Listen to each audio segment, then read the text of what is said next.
네, 반갑습니다. 오늘은 이제 오늘부터 저희들이 야고보서 말씀 함께 나눠 보도록 하겠습니다. 오늘 말씀은 야고보서 1장 1절에서 4절까지 말씀, 야고보서 1장 1절에서 4절까지 말씀 우리 한 목소리로 함께 읽도록 하겠습니다. 하나님과 주 예수 그리스도의 종 야고보가 흩어져 있는 12지파에게 문안하노라. 내 형제들아, 너희가 여러 가지 시험을 당하거든 온전히 기쁘게 여기라. 이는 너희 믿음의 시련이 인내를 만들어내는 줄 너희가 알미라.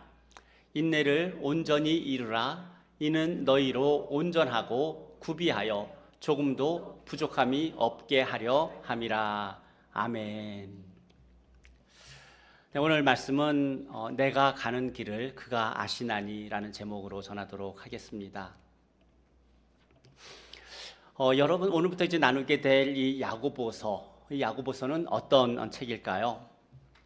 많은 사람들은 야고보서가 행함을 강조하는 책이다라고 알고 있습니다.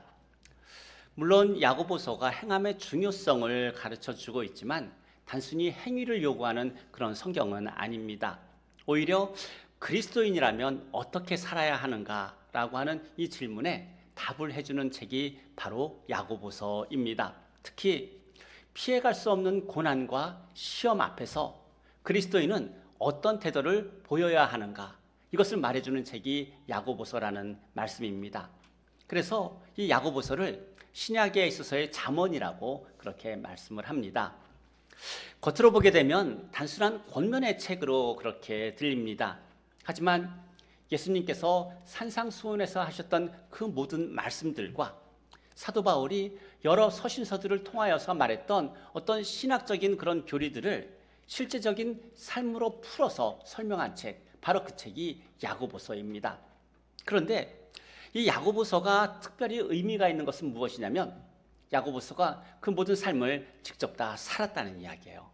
그냥 우리에게 전하기만 한 것이 아니라 야고보는 수많은 고난과 시련 앞에서 예수 그리스도께서 산상수훈에서 하셨던 그 말씀대로 살았고, 사도 바울이 말했던 그 교리대로 그렇게 살았고, 그로 말미암아 우리에게 전하고 있기 때문에 야고보서는 더욱더 귀한 하나님의 말씀입니다. 그래서 이 야고보서를 말씀을 보기 전에 먼저 우리는 야고보가 누구인지에 대해서 먼저 알아야 합니다. 오늘 1절을 보게 되면 야고보는 자신을 하나님과 주 예수 그리스도의 종이라고 그렇게 소개를 합니다. 여러분, 이 편지를 쓴 야고보는 누구일까요?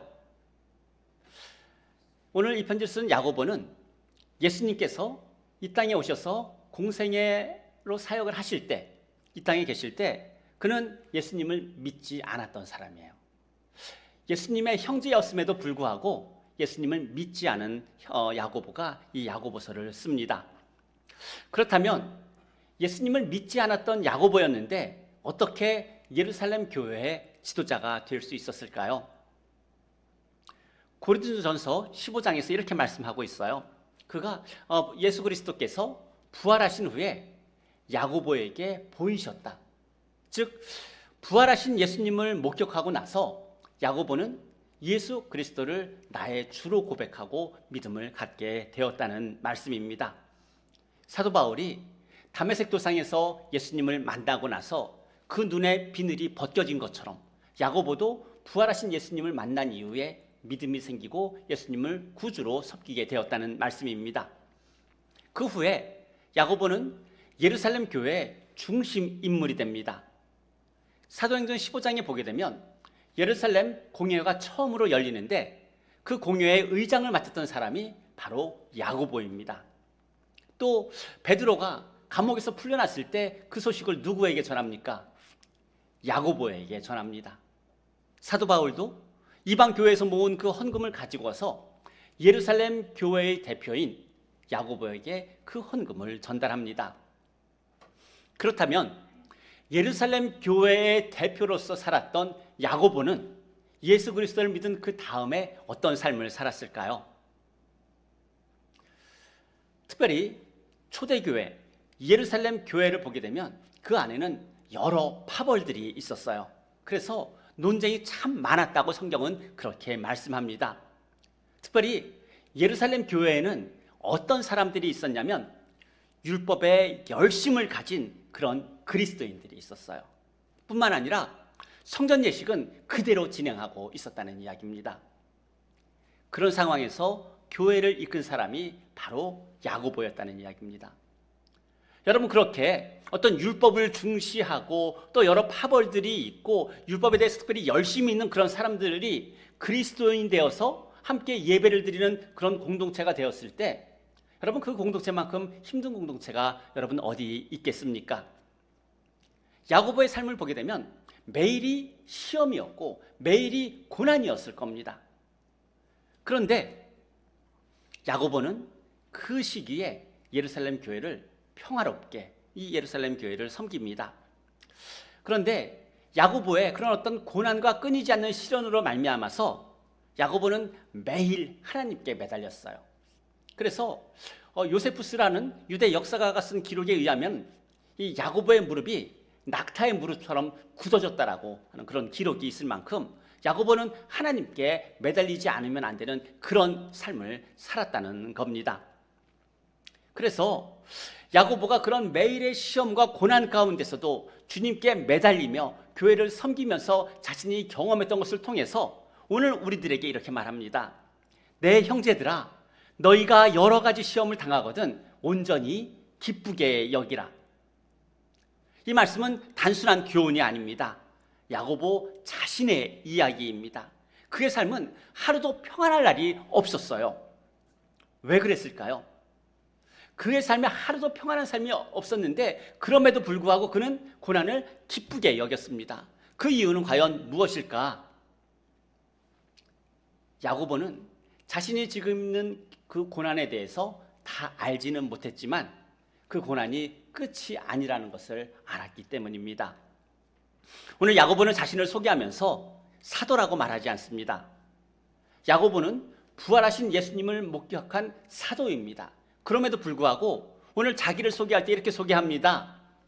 하나님과 주 예수 그리스도의 종 야고보는 이라고 말하고 있어요. 여기서 중요한 것은 어떤 말일까요?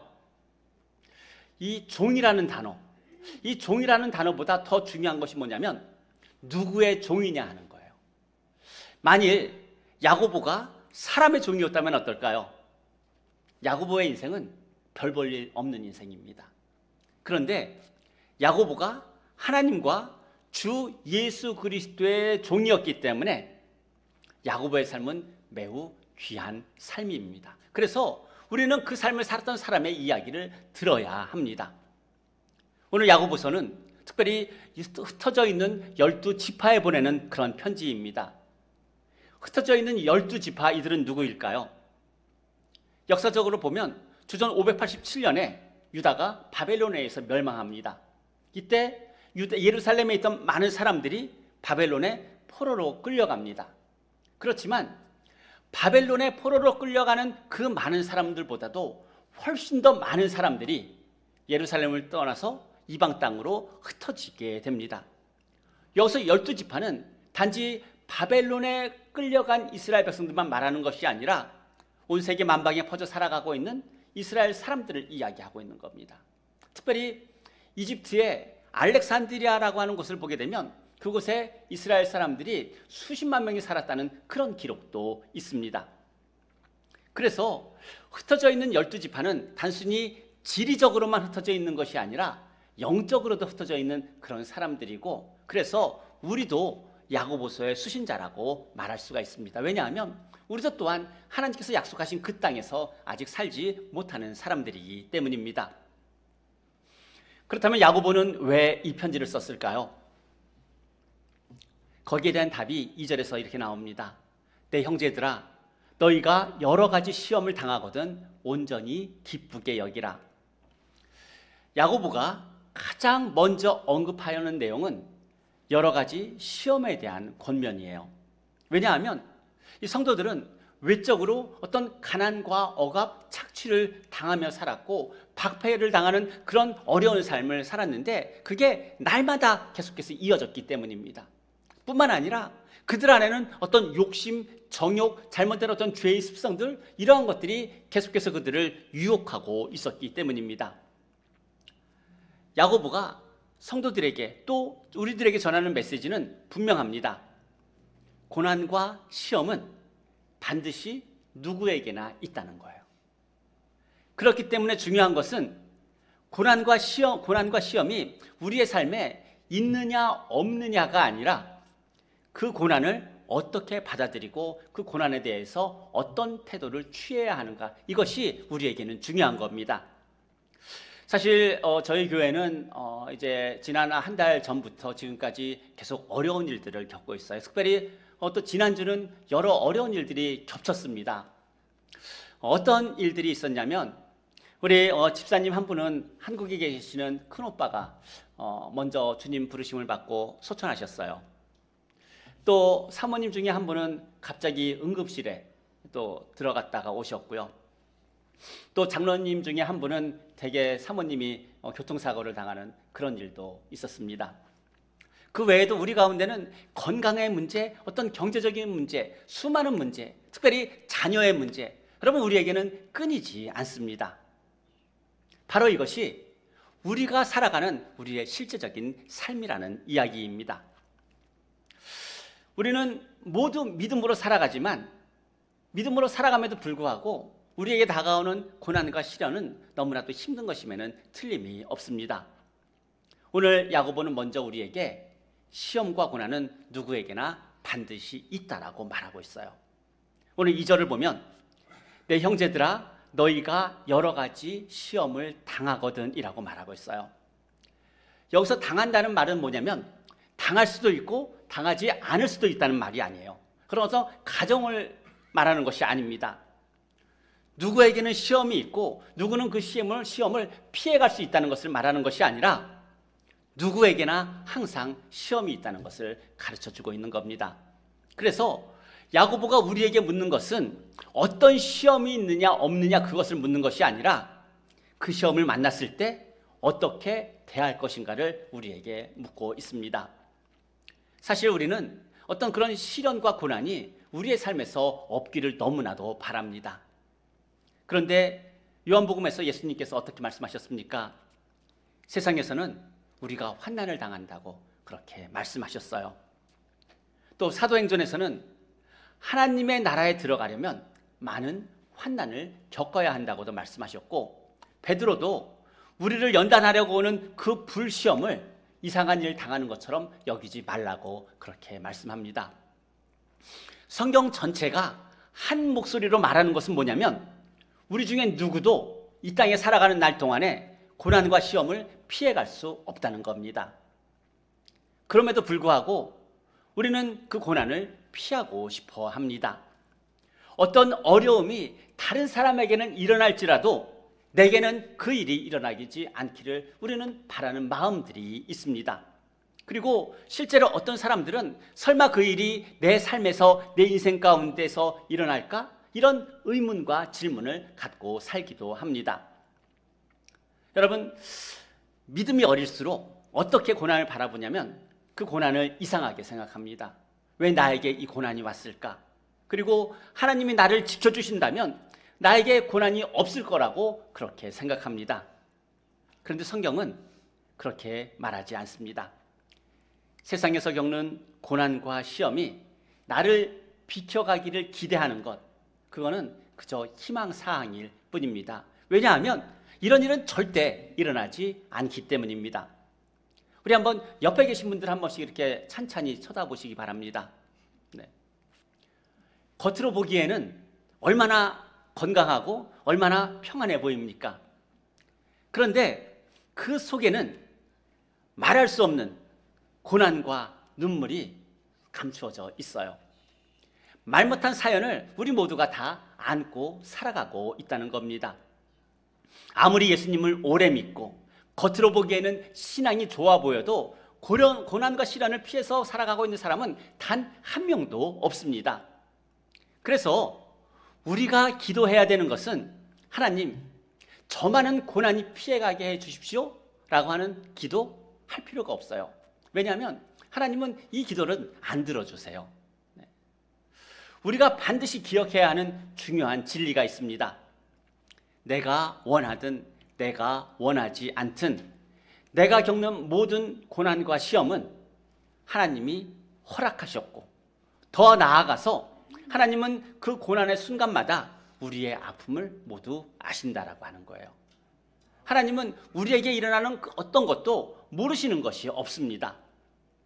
그런데 이 말을 들을 때 어떤 분들은 이 말씀이 위로가 됩니다. 하지만 어떤 분들은 마음에 분노를 느낄 수가 있어요. 왜냐하면 내가 살아오면서 겪었던 그 일들 중에는 하나님이 계신다면 절대 이런 일들은 일어나지 않아야 한다는 그런 생각이 우리 가운데 있고 그런 일들을 경험했기 때문입니다. 사실 우리가 겪는 일들 중에는 하나님이 허락하셨다는 것을 인정하고 싶지 않은 많은 일들이 있어요. 그러나 중요한 것은 이 모든 일들이 일어날 때 우리의 이해나 우리의 동의를 구하지 않는다는 거예요. 우리 가운데 여러 시험과 고난이 있는 게 우리의 이해나 우리의 동의를 구해서 그 다음에 우리에게 오는 것이 아니라 이런 동의나 이해 없이 우리 누구에게나 올 수 있다는 겁니다. 어쩌면 지금 우리 중에 견디기 힘든 그런 고난의 상황을 지나가고 있는 분도 계실 수 있습니다.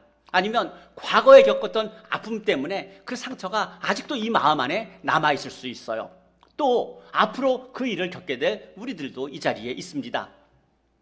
그리고 그 중에 저도 있고요. 우리 성도님들도 있어요. 이런 상황에서 여러분, 우리는 어떤 태도를 가져야 할까요? 고난이 없기를 구해야 할까요? 아닙니다. 고난이나 시험이 없기를 바라는 것이 아니라 그 시험을 어떻게 맞이해야 하는가 우리는 지금부터 잘 준비해야 합니다. 사람들은 자기의 미래를 알기를 참 원해요. 그래서 어떤 사람들은 점을 보러 가기도 하고 또 예언을 한다는 그런 사람들을 찾아서 가는 그런 사람들도 있습니다. 만일 여러분, 우리가 우리의 미래에 일어난 일들을 지금 알고 살아간다면 여러분, 우리의 삶은 어떨까요? 지금처럼 이렇게 우리는 살아갈 수가 있을까요? 우리의 미래에 일어날, 특히 내가 경험해야 할 나에게 올 그 시험과 고난을 우리가 지금 알고 살아간다면 우리는 지금처럼 살지 못합니다. 마음이 불안하고 마음이 두렵고, 그래서 하루하루가 너무나 힘들고 고된 삶을 살게 될 겁니다. 그래서 우리가 미래를 알지 못하는 게 어쩌면 우리에게는 은혜예요. 우리의 인생은 원하지는 원하지 않든 예기치 않은 시간에 예기치 않은 고난이 찾아옵니다. 어느 날 갑자기 암에 걸리거나 교통사고를 당하거나 예기치 않은 재난을 당할 수가 있어요. 이것은 남의 이야기가 아닙니다. 우리 모두의 현실이 될 수 있는 그런 이야기입니다. 그래서 우리가 진지하게 생각해야 되는 것은 뭐냐면, 예기치 않게 찾아오는 그 고난을 어떻게 나는 맞이해야 하는가라고 하는 겁니다. 오늘 야고보는 이렇게 말합니다. 너희가 여러 가지 시험을 당하거든 온전히 기쁘게 여기라. 우리의 삶은 언제나 우리가 원하지 않는 방향으로 가요. 그렇지만 한 가지 분명한 것은 그 상황 가운데서도 누구도 시험을 피할 수가 없고 여러 가지 시험이 여러 가지 모양으로 우리에게 계속된다라고 하는 겁니다. 그런데 그 시험을 대하는 모습도 여러 가지일 수 있습니다. 여러분은 여러분에게 고난이나 시험이 왔을 때 그것을 어떻게 대하고 있습니까? 어떤 사람들은 그 고난 앞에서, 갑자기 찾아온 고난 앞에서 그 고난을 부인하고 부정하고 회피합니다. 또 어떤 사람들은 그 상황을 원망하고 절망합니다. 또 어떤 사람들은 불평하고 때로는 포기하기도 합니다. 그러면 성경은 어떻게 대하라고 말합니까? 오늘 2절 말씀에서 너희가 여러 가지 시험을 당하거든 온전히 기쁘게 여기라. 시험을 만났을 때 불평하지 말라는 정도의 말씀을 한다면 그래도 이해할 수 있어요. 오늘 야고보는 그런데 기쁘게 여기라고 그렇게 말씀하고 있어요. 여러분, 이것이 가능할까요? 고난이 찾아올 때 여러분 어떻게 찾아오는지 아십니까? 빨주노 초 파남보, 너무나 다르게 찾아와요.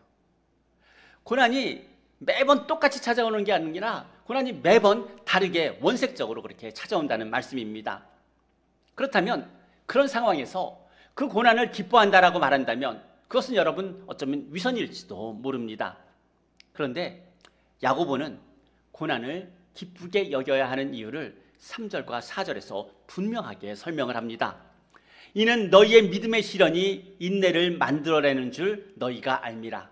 인내를 온전히 이루라. 이는 너희로 온전하고 구비하여 조금도 부족함이 없게 하려 함이라. 우리가 알아야 하는 것이 있습니다. 믿음은 언제나 시험을 받는다는 겁니다. 믿음이 있다고 해서 시험이 사라지는 게 아닙니다. 오히려 믿음이 있기 때문에 더 큰 시험을 경험할 수도 있습니다. 우리를 시험하는 데 있어서 사탄이 우리를 시험하는 경우와 하나님이 우리를 시험하시는 경우에 있어서 목적이 다릅니다. 사탄의 목적은 뭘까요? 우리에게서, 우리의 삶에서 최악을 끌어내는 게 사탄의 목적이에요. 하나님의 목적은 무엇일까요? 우리의 고단한 삶 중에서도 가장 최선의 것을 이끌어내기를 원하시는 분, 그분이 하나님이시라는 이야기입니다. 그래서 믿음이 있는 사람은 고난의 한가운데서도 우리를 선으로 이끄시는 주님을 바라보며 살아갑니다. 믿음은 온실을 위한 것이 아니라 광야를 위한 거예요. 믿음은 편안한 삶을 살기 위해서 우리에게 주신 것이 아니라 사망의 음침한 골짜기를 지나가도록 하기 위해서 우리에게 주신 것이 믿음이라는 말씀입니다. 평안할 때는 우리는 그 믿음의 가치에 대해서 알지 못합니다. 평안할 때는 예수를 믿는 사람이든 예수를 믿지 않는 사람이든 그 차이가 별로 없습니다. 하지만 시험이 왔을 때 믿는 사람과 믿지 않는 사람은 확연히 다릅니다. 믿음이 없는 사람은 두려워합니다. 마음이 무너져 내리고 감정이 요동치고 때로는 원망합니다. 그리고 그의 눈에는 고난만 보입니다. 하지만 믿음이 있는 사람은 다릅니다. 피하지 않고 외면하지 않고 포기하지 않고 절망하지 않고 심지어 사망의 음침한 골짜기를 지나는 시험이라 할지라도 그 길을 묵묵히 걸어갑니다.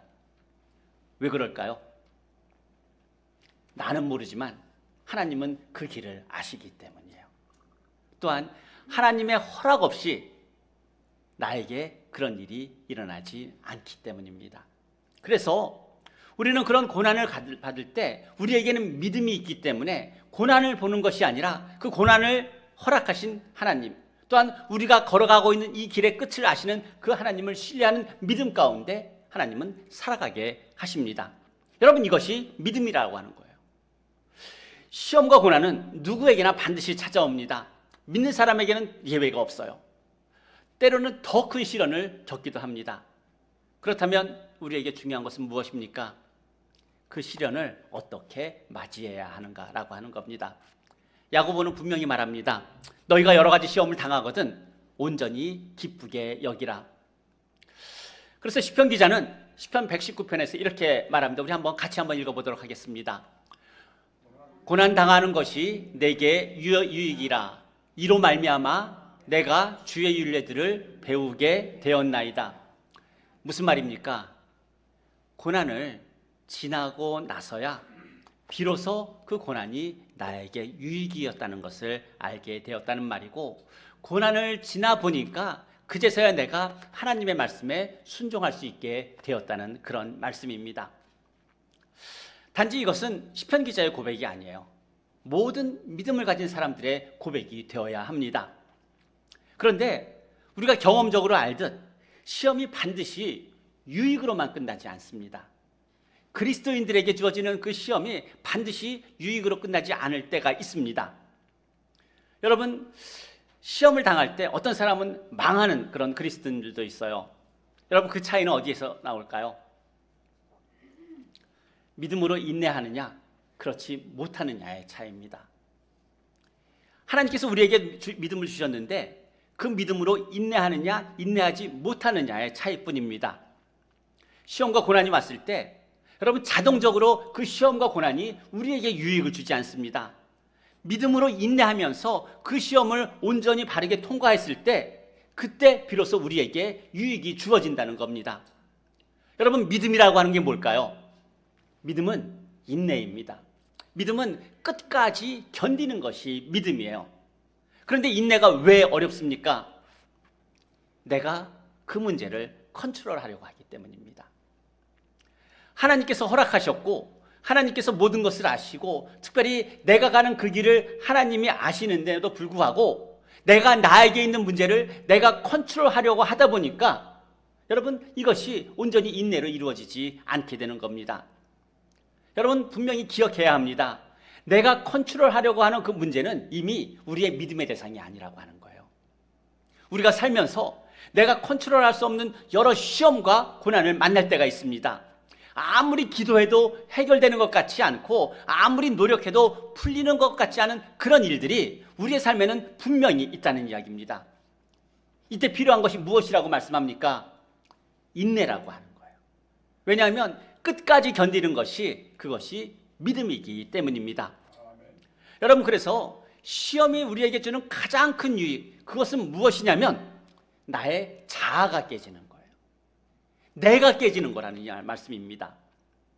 우리의 자아는 언제나 나의 판단이나 나의 능력이나 나의 힘을 의지하려고 하는 그런 모습들이 있습니다.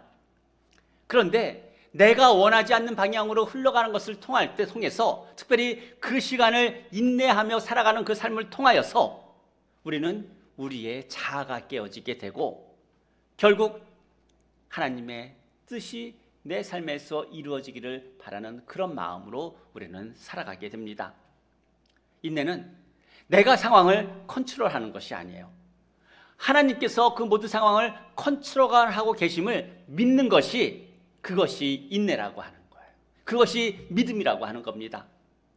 우리에게 일어나고 있는 많은 일들 내가 컨트롤하지 않아도 괜찮아요. 오히려 내가 컨트롤하는 것보다 하나님이 하시는 게 더 일이 잘 됩니다. 구약 성경을 보게 되면 욥이라고 하는 인물이 있습니다. 욥은 정말 믿음이 좋은 사람이었어요.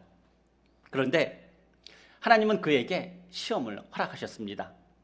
모든 자녀들이 다 죽었어요. 가진 재산들 다 잃어버렸습니다. 또한 그 몸도 병들어서 다 망가졌습니다. 그가 겪은 고난은 우리가 상상할 수 없을 만큼 끔찍한 그런 고난이었어요. 그런데 욥이 그 고난을 통과하면서 어떻게 말하고 무엇을 깨달았을까요? 우리 욥기 23장 10절 말씀 우리 한번 같이 읽어보도록 하겠습니다. 그러나 내가 가는 길을 그가 아시나니 그가 나를 단련하신 후에는 내가 순금같이 되어 나오리라. 지금 겪는 그 고난을 하나님이 컨트롤하고 계시다는 것을 욥은 믿었습니다. 자신이 지금 어느 길로 가고 있는지 욥은 몰랐어요.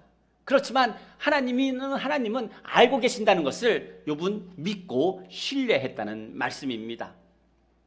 사랑하는 성도 여러분, 우리는 우리가 원하지 않는 시험과 고난을 항상 경험하며 살아갑니다. 언제 그 일들을 만날지 모릅니다. 또한 그 일들은 우리가 피해서 가고 싶지만은 그렇게 할 수가 없어요. 그렇다면 여러분 어떻게 해야겠습니까? 그 일들을 내가 컨트롤하려고 하는 것이 아니라 하나님이 이미 컨트롤하고 계심을 믿는 믿음으로 인내하는 것. 그것이 우리가 해야 하는 일들입니다. 나는 잘 몰라도 내가 가고 있는 그 길을 하나님은 아시니까 그 하나님을 신뢰하며 묵묵히 인내하며 끝까지 견디는 것. 그것이 저와 여러분이 해야 하는 일들입니다. 그리고 우리가 그렇게 끝까지 견디며 인내했을 때 하나님께서 나를 단련하신 후에 나를 순금같이 정금같이 되어 나오게 하실 그 하나님을 바라보며 우리는 날마다 믿음으로 걸어갈 수가 있는 겁니다. 사랑하는 성도 여러분, 이제 우리가 걸어가고 있는 그 모든 길을 아시는 그 주님 온전히 신뢰하며 내가 문제를 컨트롤하는 것이 아니라 하나님께서 컨트롤하고 계심을 믿는 믿음으로 우리는 그저 인내하며 살아가게 되면 그것이 복된 길인 것을 우리는 깨닫게 됩니다. 이제 우리에게 있는 많은 일들, 지금 겪고 있는 그 일들도 이제 주의 컨트롤하심을 믿으며 그 길을 아시는 주님을 신뢰하며 믿음으로 걸어가게 되시기를 주님의 이름으로 축복합니다. 기도하겠습니다. 살아계신 하나님 아버지, 우리의 삶에는 때때로 이해할 수 없는 시험과 고난이 찾아옵니다. 믿음이 있다고 말하지만 고난 앞에서 쉽게 두려워하고 낙심하는 우리의 연약함을 이 시간 고백합니다. 그러나 주님, 오늘 말씀을 통해서 고난이 우리를 무너뜨리려 하는 것이 아니라 오히려 우리를 단련하고 성숙하게 하며 온전하게 하기 위한 주님의 인도하시는 길인 것을 이 시간 다시 한번 확신합니다. 무엇보다도 우리의 길을 아시는 주님을 신뢰하며 매일의 삶에서 인내를 이루어가는 저희들 되게 하여 주옵소서. 특별히 시험을 만날 때 내 힘으로 그 일들을 해결하려고 하지 않게 하여 주시고 하나님이 컨트롤하고 계심을 신뢰하며 끝까지 견디며 인내하며 살아가게 하여 주옵소서. 또한 시련을 통해서 저희들의 자아가 깨어지게 하여 주시고 저희의 삶 속에서 주님의 뜻이 이루어지고 주님의 말씀이 뿌리를 내리게 하여 주셔서 어떠한 상황에서도 주님이 나의 길을 인도하시고 마침내 나를 정금같이 되어 나오게 하실 것을 믿는 믿음으로 오늘도 인내하며 살기를 이 시간 기도합니다. 저희에게 인내할 수 있는 큰 믿음을 주시고 그 인내가 저희 안에서 믿음으로 말미암아 열매 맺게 하여 주옵소서. 감사드리며 예수님의 이름으로 기도드립니다. 아멘. 우리 일어나서